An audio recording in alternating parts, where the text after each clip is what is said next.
Oleh karena itu, sepak terjang yang dilakukan oleh Nabiullah Ibrahim alaihissalam wajib dan patut kita contoh.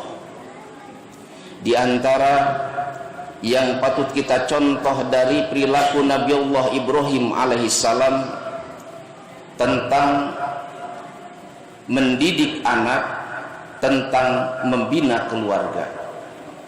Karena dari sinilah kita nampaknya akan berangkat kebahagiaan di dunia dan di akhirat ketika binaan rumah tangga sesuai dengan tuntunan Allah Subhanahu wa taala dan tuntunan Rasulullah sallallahu alaihi wasallam.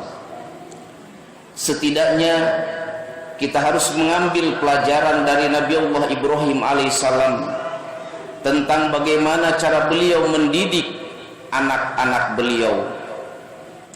Yang pertama,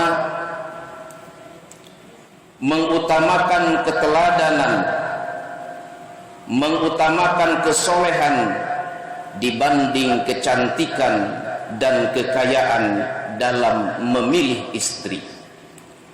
Sebagaimana kita ketahui, Ismail alaihissalam lahir dari buah pernikahan Ibrahim alaihissalam dengan Siti Hajar al-Qibtiyah al-Misri. Dia seorang budak.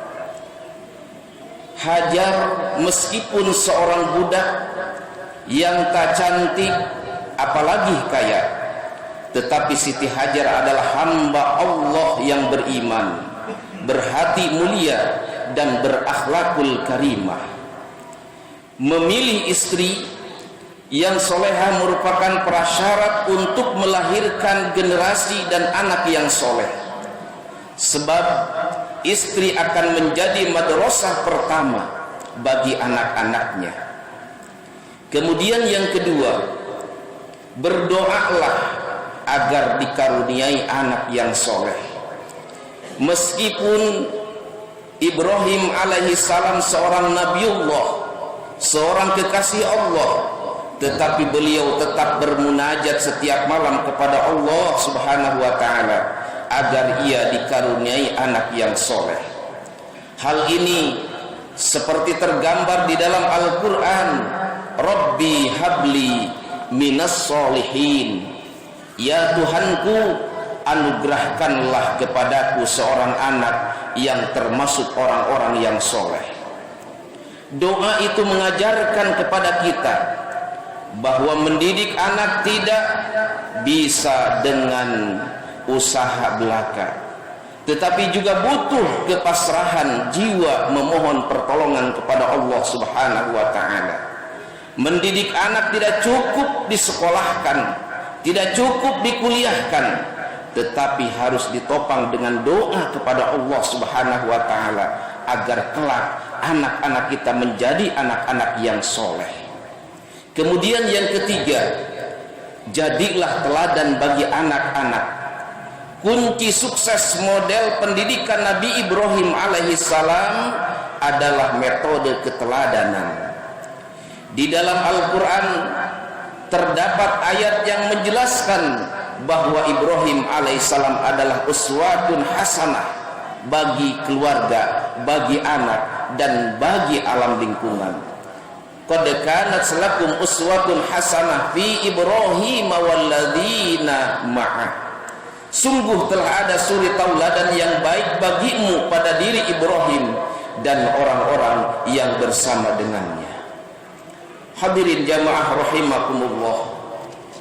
Kemudian yang keempat, pilihlah lingkungan yang baik untuk perkembangan mentalitas anak-anak kita. Setelah Hajar melahirkan Ismail, Ibrahim mengantarkan mereka ke suatu tempat yang lengang dan tandus bernama Al-Bakkah di dalam Al-Quran. Kemudian yang kita kenal dengan Makkatul Mukarramah.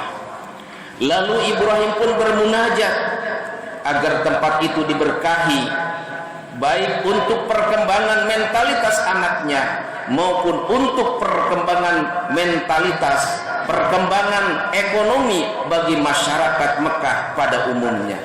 Sebagaimana digambarkan oleh Allah Subhanahu wa taala di dalam Al-Quran surat Ibrahim ayat yang ke-37. Rabbana inni askantu min dzurriyyati biwadin ghairi dzi zar'in inda baitikal muharram. Rabbana liyuqimus sholata faj'al af'idatan minan nasi tahwi ilaihim warzuqhum minats thamarati la'allakum yashkurun. Ya Tuhan, sesungguhnya aku telah menempatkan sebagian keturunanku di lembah yang tidak mempunyai tanam-tanaman di dekat rumah Engkau, yakni Baitullah yang dihormati. Rabbana, wahai Tuhanku, yang demikian itu agar mereka melaksanakan sholat, maka jadikanlah hati sebagian manusia cenderung kepada mereka, dan berilah mereka rezeki dari buah-buahan, mudah-mudahan mereka bersyukur. Jika lingkungan baik akan mudah membentuk perilaku anak, demikian juga sebaliknya. Dalam arti lebih luas, orang tua mesti mengawasi pergaulan anak-anaknya, mulai dari memilih sekolah yang memperhatikan pembinaan sikap keberagamaan dan akhlak mulia, hingga memilih lingkungan tempat tinggal yang kondusif dan mendukung perkembangan mentalitas anak ke arah yang positif. Kemudian yang kelima, komunikatif dan demokratis terhadap anak-anak. Sikap demokratis dan komunikatif Nabiullah Ibrahim alaihissalam terlihat dari kisah penyembelihan putranya. Ketika beliau Ibrahim mendapatkan perintah menyembelih anaknya, ia panggil Ismail dengan menggunakan kata-kata yang sopan, dengan kata-kata yang baik, dengan kata-kata yang indah. Ya bunayya, wahai anakku. Kata itu merupakan panggilan penuh kasih sayang, komunikatif antara seorang ayah dan anak. Sisi demokratisnya adalah ketika Ibrahim meminta pendapat Ismail tentang perintah penyembelihan itu. Qala ya bunayya inni ara fil manam anni adbauka fanzur madza tara. Qala ya rabbi ij'al ma tu'mar satajiduni insyaallah minas sabirin. Ibrahim berkata, wahai anakku, sesungguhnya aku bermimpi bahwa aku menyembelihmu, maka pikirkanlah bagaimana pendapatmu. Ismail menjawab, wahai ayahku, lakukanlah apa yang diperintahkan Allah kepadamu. Insya Allah engkau akan mendapatiku termasuk orang-orang yang sabar. Kemudian yang keenam, cintailah anak-anak karena Allah. Hal ini nampak ketika Ibrahim rela mengorbankan Ismail ketika diminta Allah untuk menyembelihnya. Kisah ini mengajarkan kepada kita agar mencintai anak semata-mata karena Allah, agar mencintai keluarga hanyalah karena Allah Subhanahu wa ta'ala. Sebab jika kecintaan kepada anak melebihi cinta kepada Allah, malapetaka akan ditimpakan dalam kehidupan keluarga. Ini tergambar di dalam surat At-Taubah ayat yang ke-24. Kemudian yang ketujuh, libatkan anak saat beribadah. Libatkan anak dalam sholat, libatkan anak dalam masalah membaca Quran dan lain sebagainya.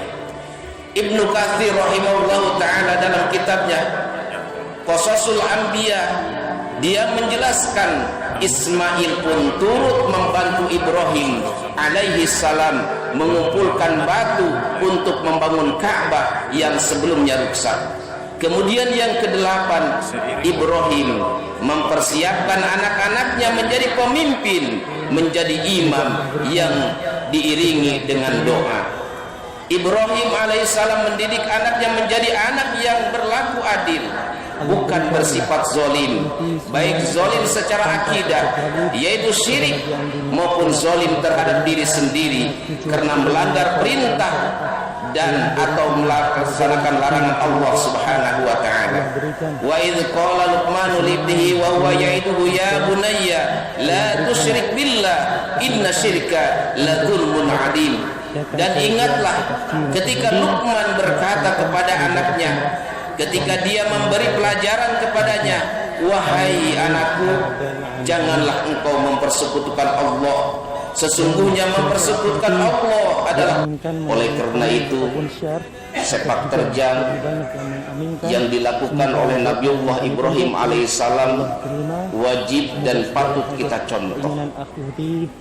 Di antara yang patut kita contoh dari perilaku Nabiullah Ibrahim alaihissalam tentang mendidik anak, tentang membina keluarga.